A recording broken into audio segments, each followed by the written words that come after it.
Today we're continuing. We're still on Sadi Hay, Gimel Daled, part 3. Today we're talking about dishwashers, and then particularly dishwashers that you have in your house. So the first time we spoke about just the rules, just some understandings of rules that are going to be near from the din and to get to us. Last time we spoke about washing dishes in the sink, milking some fleshings together, and now we're going to talk about doing the same thing in a dishwasher, milking some fleshings, the Kashering tray, and things like that. Okay, so in order to talk about it, we need to talk about how dishwashers run. Dishwasher essentially does the same thing as you do in your sink, but obviously an automated way. Okay, so this is a picture of a dishwasher. This is the inside of a dishwasher. It's basically a cube. It's like 2 feet by 2 feet by 2 feet, give or take. And for most people, the parts that they see are just the racks. You just put your dishes in, and you push the button, put in some soap, push the button, and when you come back a little bit later, your dishes are clean. Okay, but there's 2 features that we have to care about. Okay, that are relevant to us. And the first is that at the bottom, underneath in this picture, there's no rack in the picture. Under the bottom rack, there's like a reservoir. There's a space on the bottom. If you pay attention, you see it underneath the bottom rack, which is where the water goes to. And the way the water that goes in there, we're going to see in a second how the water gets washed, but the water goes in there, and in there there's a heating element. In this picture, it's pointed out to you. Usually you could see it. In almost every dishwasher, you could see it yourself. You could see a heating coil just sitting in there, that's sitting in the middle of this pool, this reservoir of water that heats up the water. Okay, we'll see about, as we go on, when and where the water gets heated. Okay, that's the first thing. The second thing is that the way the dishes get washed is that the water sprays all over them from these spray arms. In this diagram, you could see where the spray arms are, but in this one, you can actually see the spray arms. Okay, there's one, usually one or more on the top, and then on the bottom, and they just spin around, spraying water. The water from the bottom, the water that's in that reservoir gets pumped through these spray arms and just sprays round and round and round from the top and from the bottom, so that it washes all the dishes. Okay. So the water collects in the bottom. After the water hits the dishes, it then falls down to the bottom again and gets pumped around. So the same water goes around and around. So if there's, let's say, 1 gallon of water in that bottom, in the reservoir on the bottom, that 1 gallon gets spritzed 100 times on your dishes. Okay, it keeps getting spritzed around and around and around in each cycle of the dishwashing, and then it drains out, and new water comes in another cycle. But the water will go around 100 times, hitting your dishes, hit the dishes, hit the floor, and spritz around again. Okay. Okay, so now, what I just hinted at was that there isn't just one time that the water comes in and washes. There's really 3 elements to 3 cycles, we'll call them, to a whole washing sequence, and they're like this. Okay, there's a pre-rinse, a wash, and a sanitizing rinse. Okay, the pre-rinse is hot water comes in from the tap. In America, that water comes from the hot water tap. Okay, in Europe, and I believe in Eretz Yisrael, it's my impression now, it comes from the cold water tap. Really? Actually. Yeah, it does not come from the hot water tap. Wow. So in That means it doesn't start really working. Okay, let's say use cold water. the pre-rinse, the goal of the pre-rinse is just to get the big pieces of food off your dishes. Okay, so in America, the dishwashers are attached to hot water tap, so the water's, you'll hear in a second, it's not so hot. You can do what you want. What do you mean you can do what you want? Attach the cold water if you want. There's nothing... Yes, but it's a water hose. So it's a line. If you're a plumber, you go to the plumber and say, "Plumber, please put in my dishwasher." That's what he's going to do. Okay, that's the standard. Okay, and it's no soap. It just spritzes around and cleans off the biggest pieces of dirt off of the dishes. Just a pre-rinse. Okay. Then so to speak, the main cycle for getting clean, which dishes clean, is the washing cycle. There, water fills in. Okay, so after the pre-rinse, that water all drains out, and then the new water comes in. That water gets heated up by the coil to 130 or so. Where'd you get that number from? 130. I watched a lot of dishwashers. I've been logging temperatures in dishwashers. So give or take 130 degrees. Yeah, thermometer in the dishwasher. Yeah, with a log on it. Yeah. I mean, the water coming in is about 120 again. You know. So we're going to talk to you in a minute about how hot the water is coming in. We'll talk about that. But the water gets heated up to give or take 130. It depends on the dishwasher. Soap plops in. When you put in soap at the beginning of the thing, it opens up at the right time to let into this wash cycle. It spritzes all around. Basically get almost essentially gets off all the grease and the dirt and the food off of the dishes, again, and then it drains out. And then we go to a third cycle, and that's a sanitizing cycle, where there's no soap, again, but this time the water is even hotter. It rinses off the soap that was there from beforehand, but really the main job is to sanitize the dishes to get rid of germs, v'cheina. Okay? Now, depending on how you run your dishwasher, there's sometimes also a cycle afterwards, which is just coil, no water. Okay? That's the drying cycle. Okay? That's not relevant to our discussion. Okay? That's if you want it, it's called heated drying. If you set your dishwasher like that, you could choose to have it on or not. Then it just turns on the coil, it makes it very hot in there and dries off your dishes, but that's not relevant to us. Okay? So, there are two contemporary poskim that I know of who spoke lots about dishwashers. In Ramosha, in Rabbi Vadia has a tshuva about it, and Ramosha has eight tshuvas about using dishwashers. Okay, so Rabbi Vadia's tshuva we'll get to. Both of them we're going to talk about them. Now Ramosha's 8 tshuvas, these are his 8 tshuvas. Okay, they're written over a span of many years. Okay, and this is at a time when dishwashers were becoming more popular in homes. That's when he was writing the tshuva, as you can imagine. In the 60s, mainly 60s and 70s, a little before and after. Okay, but Rav Moshe talks about 4 topics. The tshuvas that talk about 4 different topics. What we care about, or I'm going to mainly talk about, is if you can use milchiks and fleishiks in the same dishwasher. Okay, he also talked about if you can use kosher and non-kosher in the same dishwasher. He also talked about how do you kasher your dishwasher. Okay, if you want to kasher it, what do you have to do to kasher it? And last was, assuming you're going to kasher it, what happens if it's made of porcelain, which is not able to be kashered? What do you do then? Is there something to do better? Okay, and if you look, you see how those tshuvas talk about all these different topics. Okay, all there's a mix and match of them. Okay, and what we care about, what we're a lot focusing on, the beginning at least, is a milchiks and fleishiks, a kosher and treif in the same dishwasher, and then at the end, we're going to talk about how to kasher your dishwashers. Okay, now, as I just said to you, those tshuvas were written in the 60s and 70s when dishwashers were first becoming more common and popular and possible for people to have in their houses. And Rabbi Vadia's tshuvas, I don't remember. I think it's not dated, Rabbi Vadia's tshuvas, but it's also from some time ago. But since then, there have been 2 major changes in the way dishwashers run. Okay, there's some smaller changes that we're going to talk about. One very important one we'll talk about later. But the 2 main ones that are relevant to us, 2 big changes that have happened like this. The first is, for a long time, I'm talking from what I hear from people who had them in their houses, decades, the dishwashers did not have a heating coil in them. Okay, all they did was they took the hot water out of the tap and they spritzed it on your dishes. Okay, that's all they did. There wasn't a heating coil. That we have a heating coil is news. Okay, that's a new thing. It sort of goes together a little bit with the fact that how people used to keep their hot water heaters much hotter than they do now. Maybe that has to do with why they could just get away with that. But there wasn't a heating coil inside. The hot water came out of the tap and spritzed on the dishes. Okay, so the difference for us is that makes us the dishwasher, the bottom, at least the reservoir of the dishwasher, is a clerishin. Okay, in those days, there wasn't really much to do with a clerishin. The most it was is irui, and probably not even irui either, because the water poured into the dishwasher and then spritzed all around.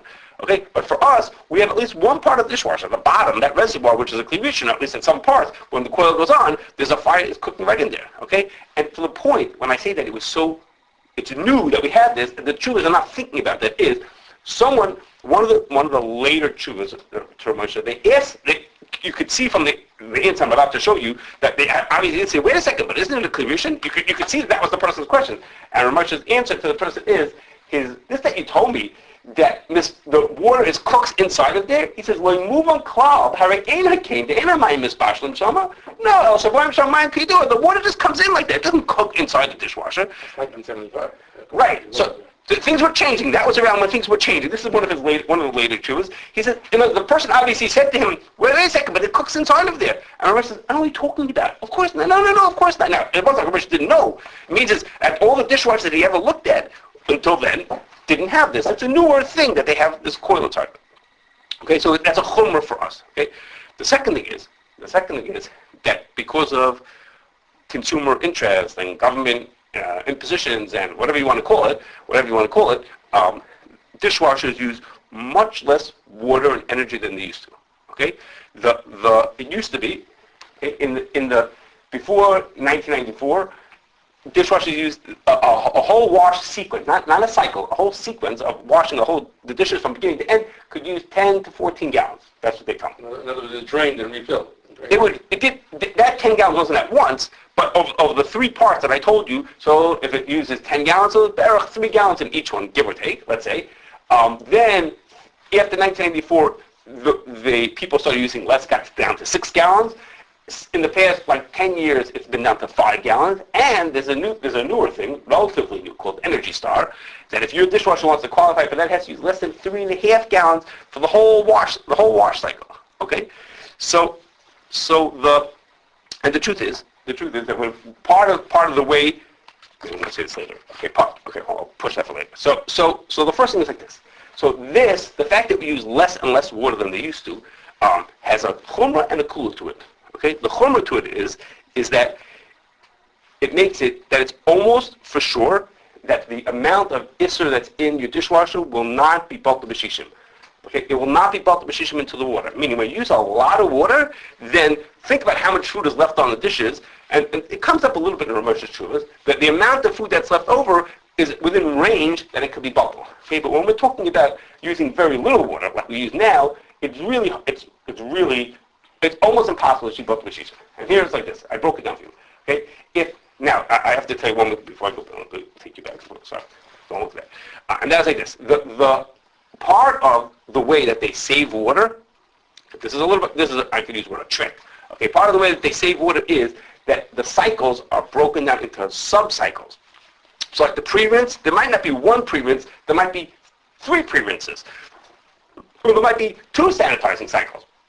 And that means to say each sub-cycle holds less than a third of the water. Each cycle may hold a sixth of the total water.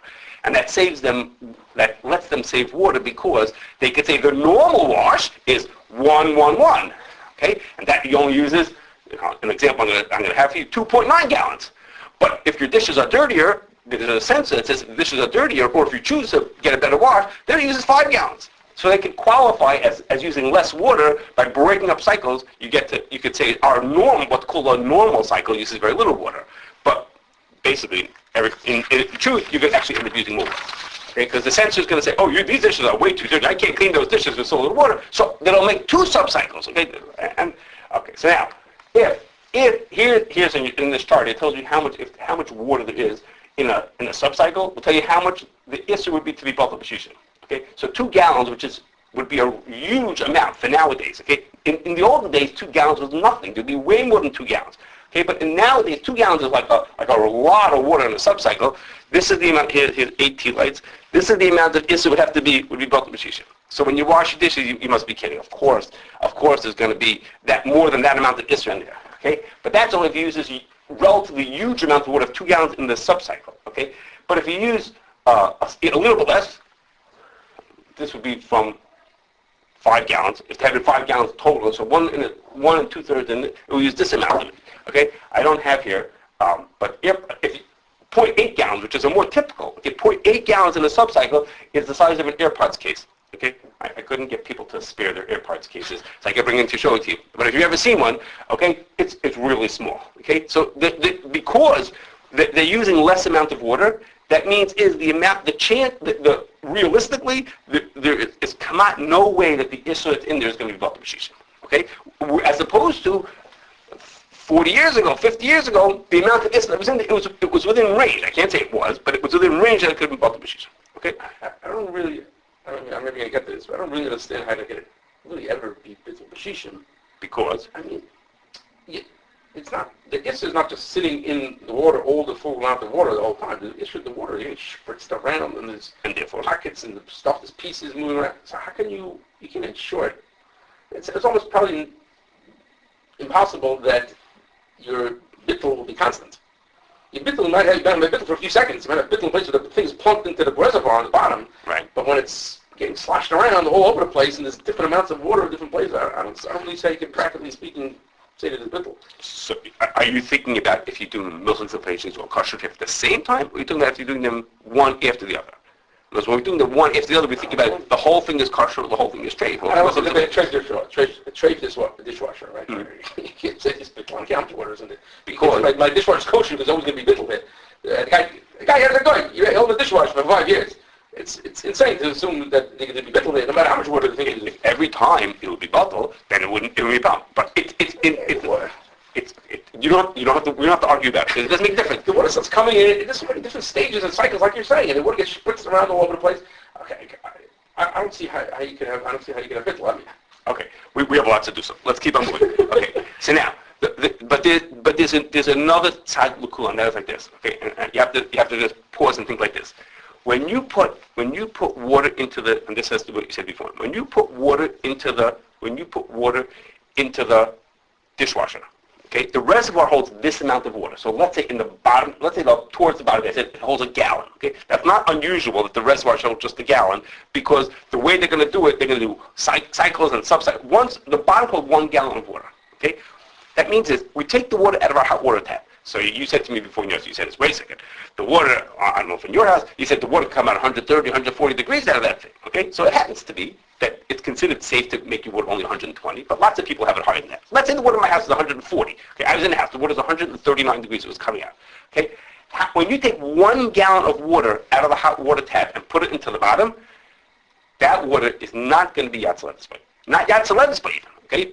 In the house, one of the houses that I tested, in the house that had the hottest hot water that I tested in, the water was 139 degrees, okay? And they also had a recirculating pump, okay? A recirculating pump, which means keeps the pipes always filled with hot water. Okay? It doesn't get to every spot, but it keeps why they have that, okay? It never, ever, in many places that I tested a dishwasher, never, ever did the water coming in was at Yatzel.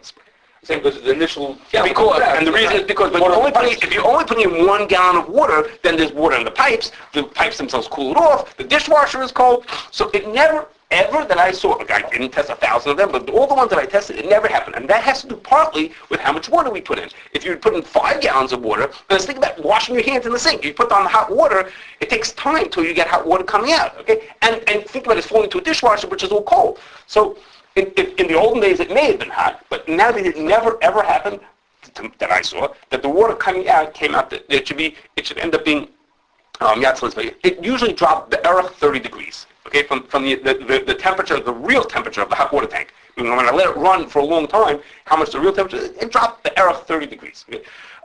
So that's a cooler for us. You interrupted the cycle. You opened the door and you took the temperature of the room. No, I had a thermometer inside there. Inside there with a wire coming out and a log also. Oh, a wire coming out. With a wire coming out so I could watch it while it was happening, and I had a log for it also. Got a log there so I could show you charts on my computer if you like. Okay?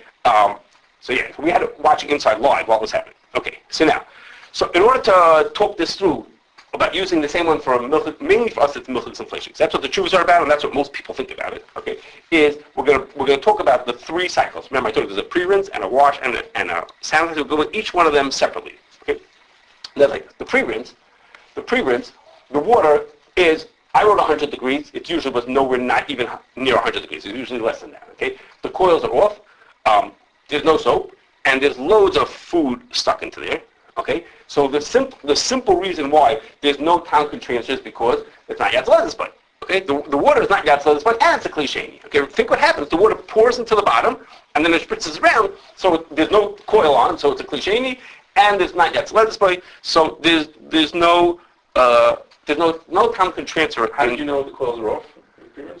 How do I know the coils off? Because I watch the temperature. The temperature never goes up. If the coil goes on means to raise the temperature, and it never happened. In none of the places that I tried it, again, I tried a bunch of people. I was traveling. I went from the house. I said, you have a dishwasher? Great, let me play with your dishwasher. A whole bunch of them. It had to, when my son was getting married, we were in a bunch of houses. Everybody said, one guy had 2 dishwashers in the house. I said, can I use your dishwasher? So it's a cliche because the water just pours onto the bottom, and it was not yet sled split. Okay, now, so that means is forgetting about what we're learning, Siman Tzadi Sif Gimel Dal. Forget about not Barnat and Pegima, which we're going to get to. We're going to talk about those soon. But forget about those kind of rules. There's no problem of time transferring because it's not Yatzel. Now, Rabbi Reese actually had another angle of this, and that's going to come from what later, which is even were we to say that time would transfer in this pre-rinse, in the next cycle is going to be, we're going to talk about begimas and maybe hotter. Those cycles are definitely hotter, so you potentially have been poigim and kasher your kalim after that you have the dishwasher. If you did milchik sleiv and then fleshik a minute later, because even if this would be yatzledus, but the next cycles are going to be hotter and are potentially poigim, so they would kasher also. It's a different way of looking at it. Okay, but the simple reason is it's not yatzledus, but it's not a klivish. We're good. Okay, that's in the first cycle. Okay, now the next is the wash cycle. Okay, now in the wash cycle, the temperature gets, I wrote 130. It gives or take. It depends on the device. The coil does go on. That's what gets it hotter. Again, the water comes in not so hot, and goes up like that. There is food left there, and there's soap in the water. Okay, so the Ravagi's tshuva is mainly about this. This Ravagi's tshuva is about. He doesn't break it down into cycles, but the tshuva is all about whether next time lafkam, which is halachah dal that we were doing, all about that, and rise that it's true, and you could be samech on it, and it's lachatchila, all kinds of things that he has to say about that. And therefore, Ravaji says, since it's next time lafkam, he says, so no problem. So there's no time could transfer when you're doing, because the wash has soap into it, and therefore everything's fine. Okay, now, just as an aside, if I remember, it's at the end of the tshuva, Ravaji says, wait a second, but I heard that there's water without soap afterwards, which is the sanitizing cycle. Okay, so Ravaji says, that doesn't bother me because it already became lefkam. Okay, the Blios already became lefkam. Okay, and this touches on a machlokes we've talked about. It's actually a machlokes we've talked about is when something becomes when you introduce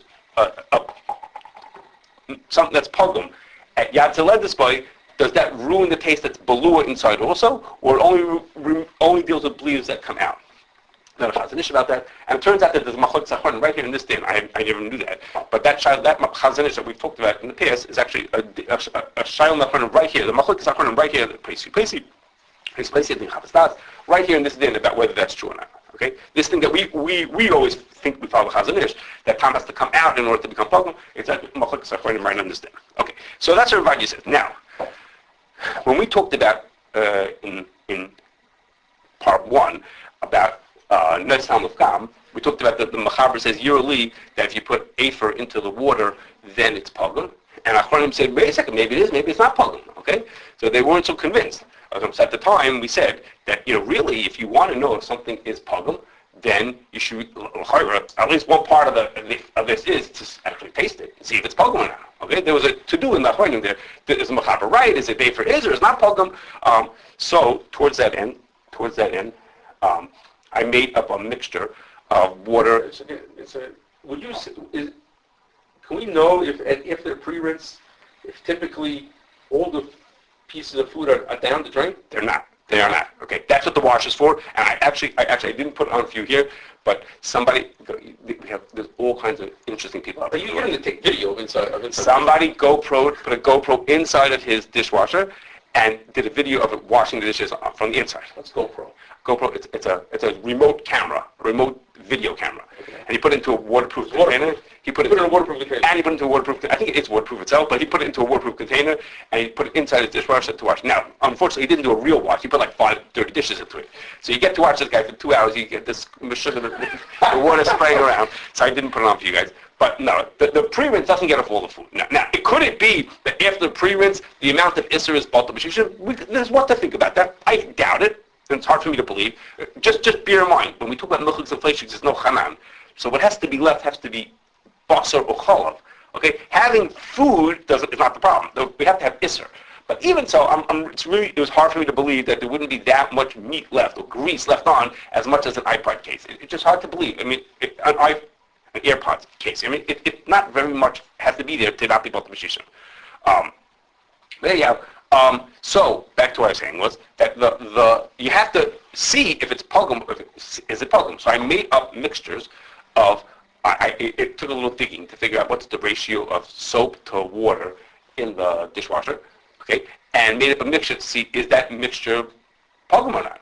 Okay, if you that much soap and that much water, is it pogum or is it not pogum? Okay, and here there's a shayla nachronim about whether the afer in the water is it. In practice, is it actually pogum or not? So I made a mixture. I have them here if you want to taste them. 2 different kinds of a powdered dish detergent and a liquid detergent.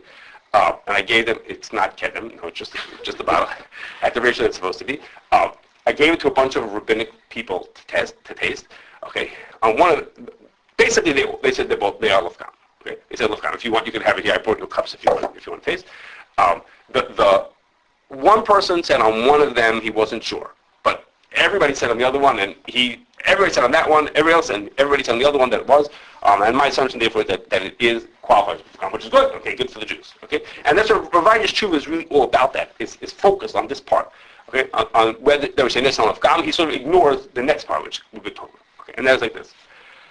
Okay, so our third wash is our sanitizer. So you've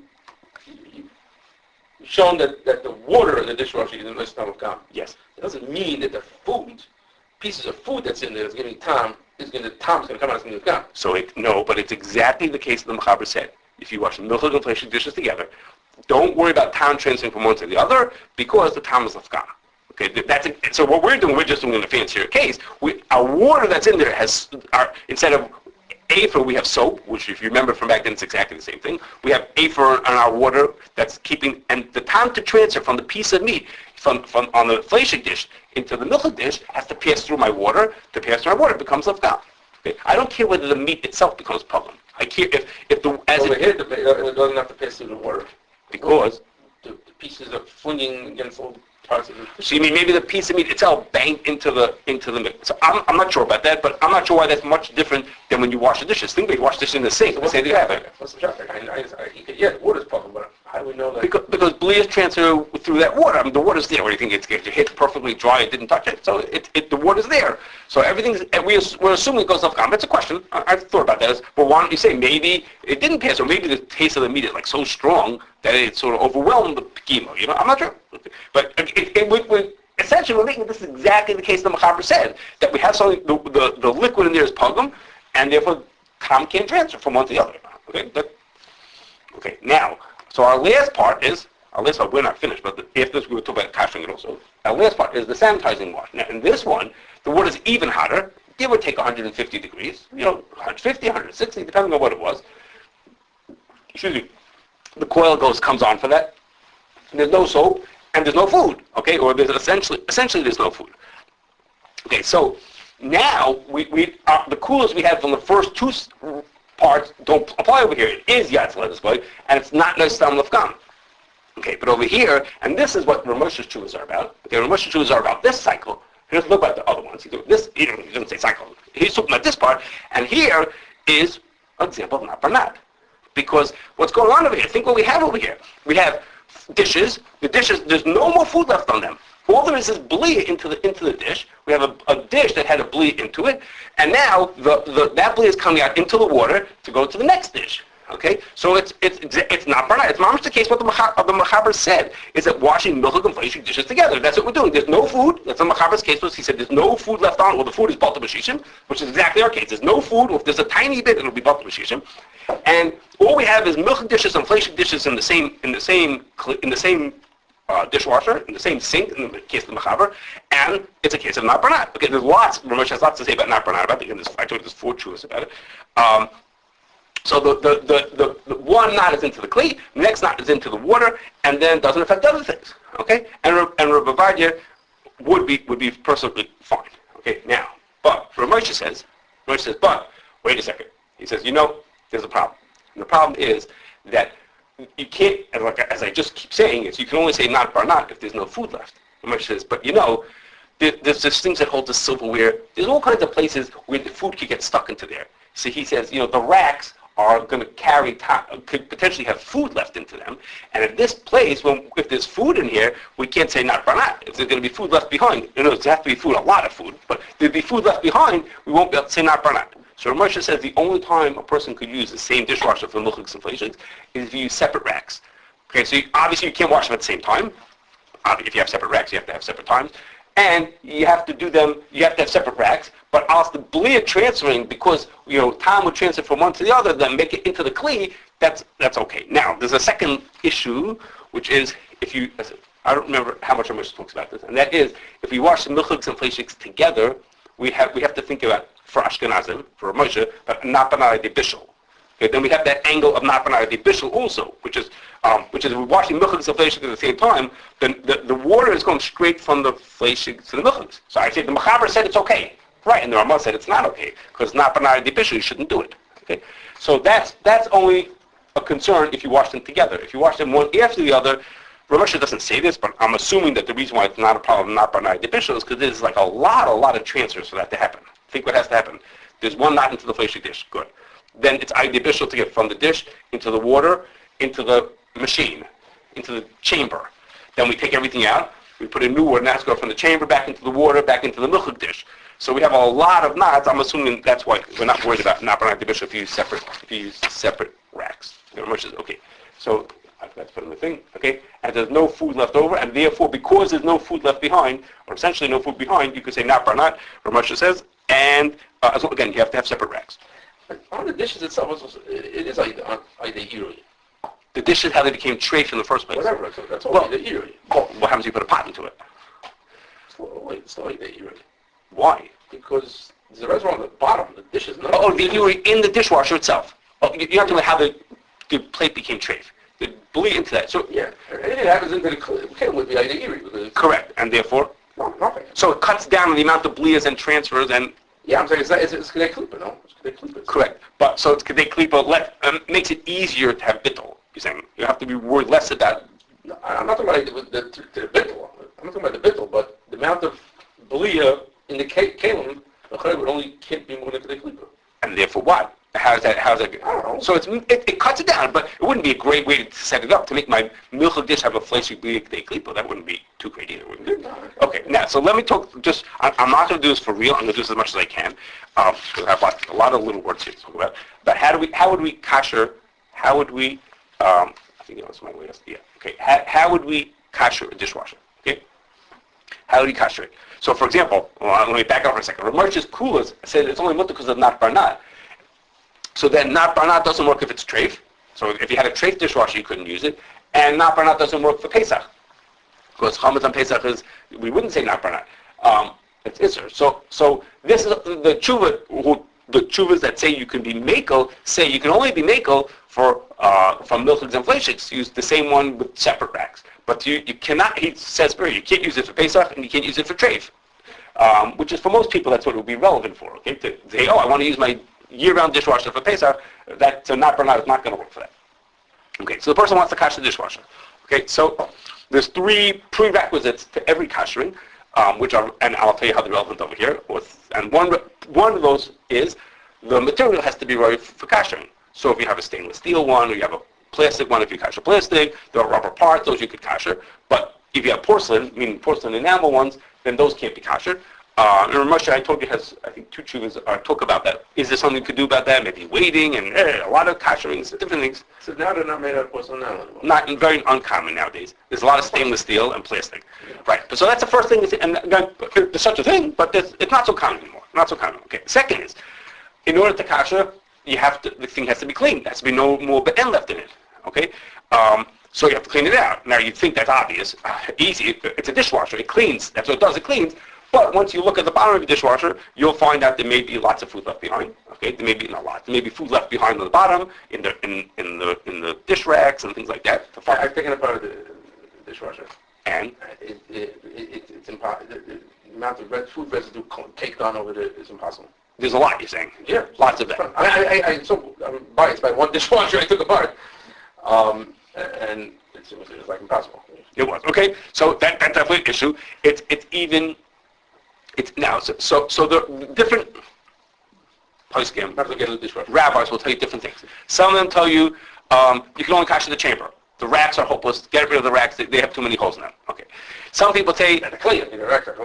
So some people say you say the opposite. The rack, I can see what I'm doing. You know, I can see what's I see it clean. Right. Okay. Other people say that for Pesach you can't kasher it at all, and that has to do with the question of how to read. The Ramah says the din is that if something with little holes in it.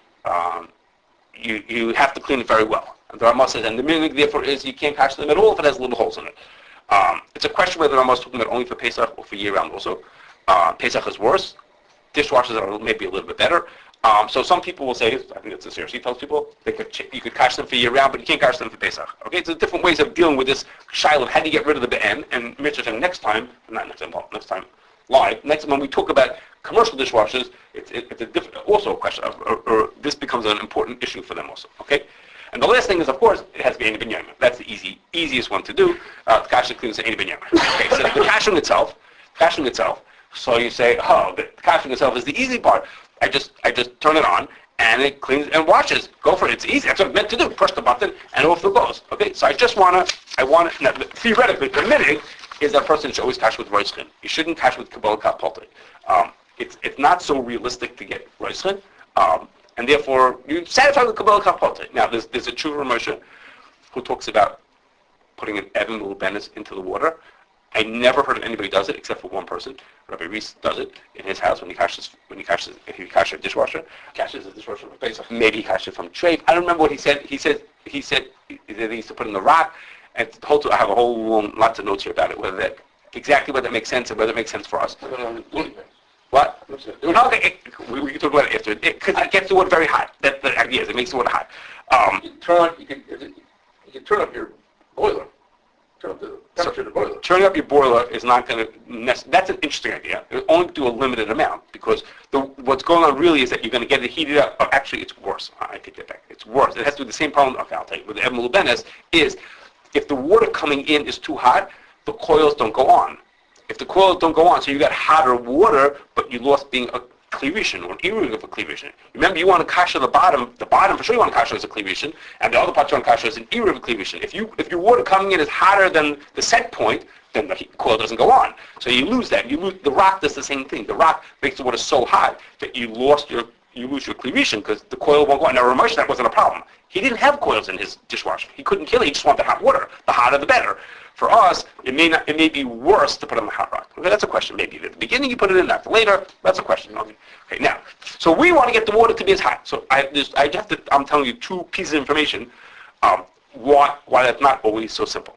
And the first is, dishwashers have many different choices of cycles. Okay, at least modern dishwashers have a lot of choices of cycles.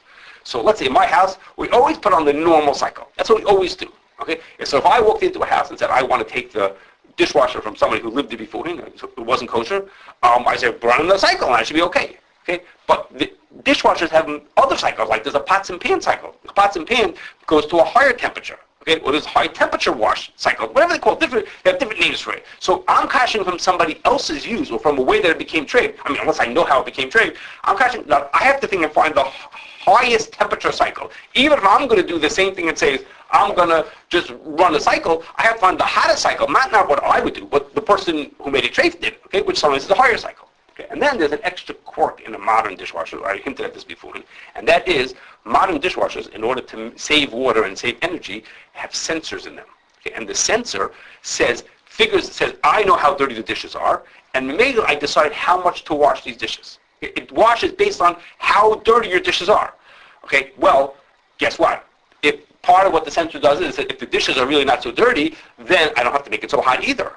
Okay, well, guess what? If you're kashering, there's no dishes. There's no food in there. So how dirty is the dishes? Zero, not dishes at all. The sensor will be thrilled. The sensor will say we don't have to do our full cycle. How do you know that the temperature is lower? How do I know? Because I read the manuals and I played with it. Yeah, and I played with it. And you see, so the sensor, sometimes the sensors just do fewer cycles. They'll say instead of doing 3 pre-rinse, I'll do 1 pre-rinse because I'm happy. I got enough off in 1 pre-rinse. But it also could affect the temperature also. So in some dishwashers, you can override it. You can turn off my sensor. So what I'm saying, when you're kashering, there's no dirt in there. So you have to pay attention. So sometimes you could override the sensor, or you could choose Beshita. You could tell, I want this very high cycle, which it sort of overrides the sensor also. The sensor says, I want to do a certain thing, but you, by saying I want a very high temperature, again, you have to dig into the details of your dishwasher to know what you're getting, so you can't just say, I ran a cycle. Ran a cycle doesn't mean you ran the cycle, okay? It didn't mean you have to kasher what you were supposed to. Okay, there's lots of more little words. There's particularly a question about how we hit every spot. It's a separate question. You'll have to read it one day.